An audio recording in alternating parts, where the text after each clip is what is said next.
Hello everybody, back again as promised, and we are talking about the pre-linguistic skill attention. If you don't know me, my name is Miss Jessie, speech language pathologist, child of God. I am here to talk to you guys about attention. Now, we were talking about our pre-linguistic skills before, and let's just review those. So number one is reacts to events in the environment. Number two is responds to people. Number three is eye contact. Number four is joint attention. Number five is turn taking. Number six, longer attention span. We like this. 7, plays with a variety of toys appropriately. 8, understands words and simple directions. 9, vocalizes purposefully. 10, imitates. 11, uses early gestures. And 12, initiates interactions. Okay, so the first two can really be put into the attention box, if I will, reacts to events in the environment and responds to people. So that all takes the cognitive skill of attention. So today we're going to talk about attention and why it's important for our kiddos with autism and what to do in order to help our kiddos with autism attend for longer and longer periods of time. One thing that I learned when I was a, I guess, clinical fellow, or maybe not, that's not the right word, but when I shadowed at the Veterans Affairs, I used to work with adults with traumatic brain injury, is that the first step to memory is attention. So if somebody's having a hard time attending to something, the probability that it will be included into the working memory and the short-term memory and then long-term memory is not good. So we really want to work on attention. So are they attending to toys in the environment? Are they attending to people in the environment? Are they attending to preferred activities versus unpreferred activities? And so we want to really work on attention. I always have an attention goal for my children who need it, for those with autism and those without. It is very important. Okay, so before words, you guys, before words form, what do we get? What do we have developing? We have these pre-linguistic skills that we just went over, right? So in attention, where attention is we really want to see how are they noticing people? Are they stopping when somebody enters the room? Are they paying attention to when a new toy is presented to them or an activity? What exactly are they doing when these things are happening? Or are they really just in their own world as if nothing had happened whatsoever? And a lot of times when children have severe level 3 autism, that's what we see, is that we will enter a room and they will not even acknowledge with their body, with their face, with their communication that we've even entered the room, that anything is even different. So we want to gain their attention and we really want to build that cognitive skill in their brain in order for them to attend better.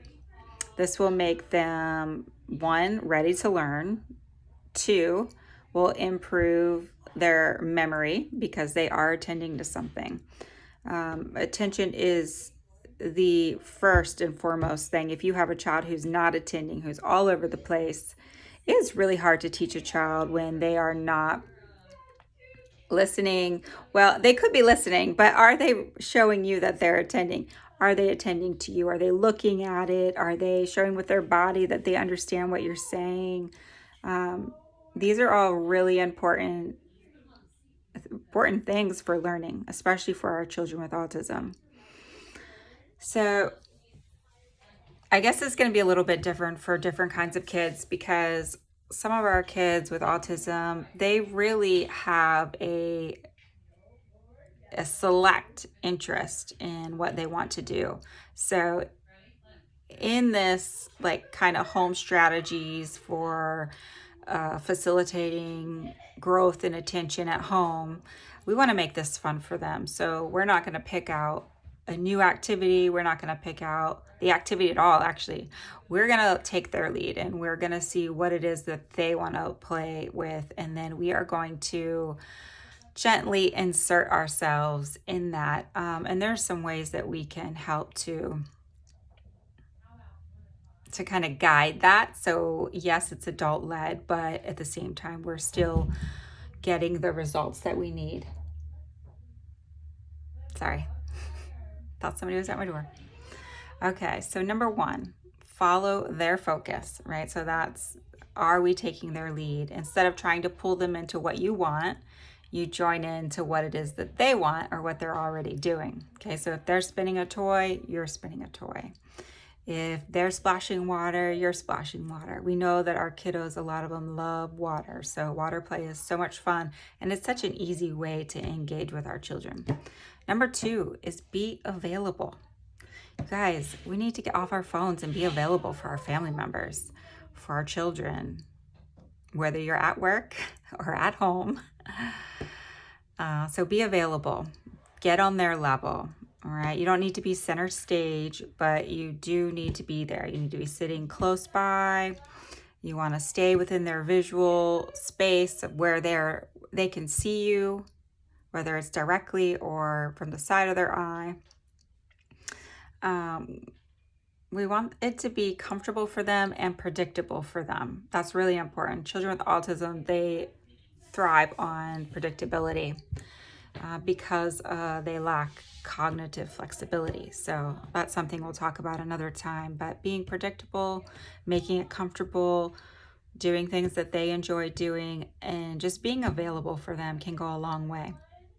Number three, use short, fun words and sounds. Okay, so this means we are not going to be using whole sentences, most likely, unless that's what our child needs. If our child learns in what we call like whole language, then we can talk in phrase and sentences because they're really learning them as a chunk and not necessarily not learning each word and then putting those words together. So they're learning it as a chunk. But if they are, we're still going to want them to know that language can be used differently in different contexts, which can be hard for our children with autism. So for now, let's just stay short, fun words, fun sounds. We want to skip anything that sounds like a quiz, anything that sounds like work. We just want to skip it because remember, this is supposed to be for fun at home, strategies to help build attention in your children with autism. We don't need to say things like, what's that? Or say this, say that. No, we just want to join in, and some exclamatory words I can think of are like, whoa, or uh-oh, or oh no. And then we want to maybe pick one or two words that we would say over and over and over in an activity, right? So if it's a car, maybe we're doing the vroom, vroom, vroom sound, or for spinning wheels, it'd be spin, spin, spin, or car, car, car. If we're blowing bubbles and having them pop them, then it would be something like pop, pop, or 1, 2, 3, pop. So we want it to be easy for them. We want it to be engaging, and we want to keep their attention. So now, don't get me wrong, like you could be doing all these things right, and they still are not attending to you. So don't lose hope.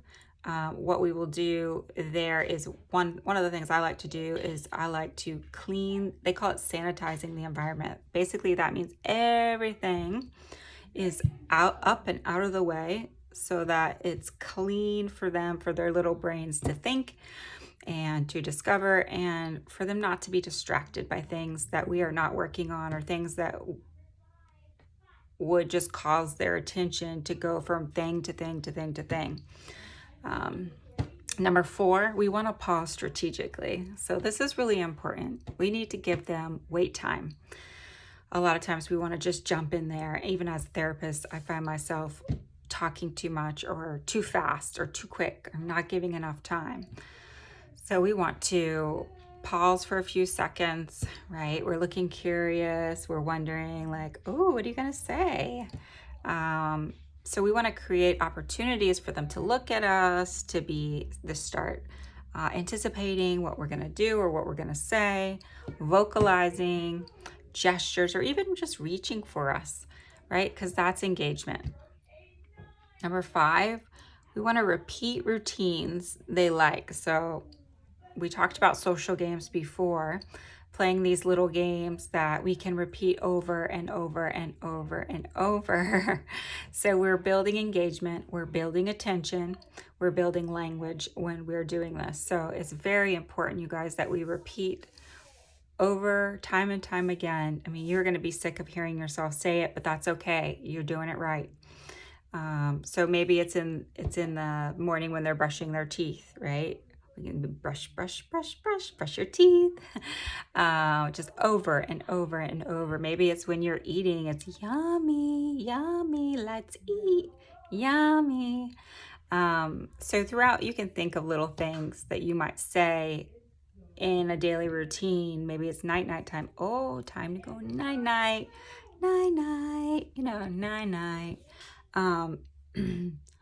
And just you can pretty much use anything. You just want to keep the words short and simple, because when it's too much, it's overwhelming to them and they can get overstimulated and then completely shut down, and that is not what we want. So keep it short, keep it repetitive, pause for those times for them, to include them in it, because we want their interaction, we want their engagement. We want to give them opportunity to do that. And then number 6 is celebrating little moments, right? Micro moments, some people might call it, but just the little wins are so important. It doesn't have to look like eye contact, right? Or pointing at first. Just a glance or a smile or a giggle or a shared rhythm. Maybe you're drumming on something. Those are all wins.